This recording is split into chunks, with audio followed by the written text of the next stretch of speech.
Si l'épidémie régresse en métropole, elle progresse toujours en Guyane. 328 personnes ont été contaminées, dont plus de la moitié dans une commune de 4000 habitants.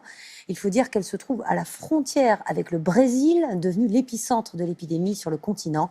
Alban Mikosi avec Guyane la première. L'épidémie a franchi le fleuve, frontière avec le Brésil. Elle touche désormais la Guyane, une centaine de nouveaux cas en 3 jours. À Saint-Georges de l'Oyapock, les autorités ont installé des points de contrôle.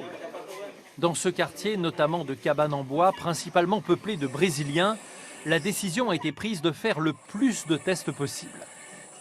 On a commencé à faire des prélèvements systématiques, le plus massif qu'on arrive à faire pour le moment, c'est-à-dire à dépister les gens qui sont symptomatiques bien sûr et les gens asymptomatiques aussi.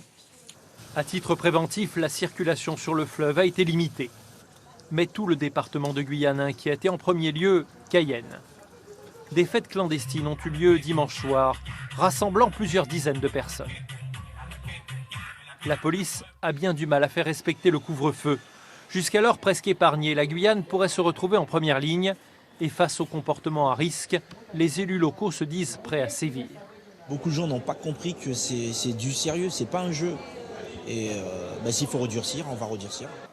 L'État veut rendre le port du masque obligatoire dans les lieux publics et compte tenu de l'anarchie qui règne au Brésil voisin, un renforcement des postes médicaux se met en place en Guyane. D'autant que l'alerte au Covid se double d'une épidémie en cours de dengue liée aux moustiques pendant la saison des pluies.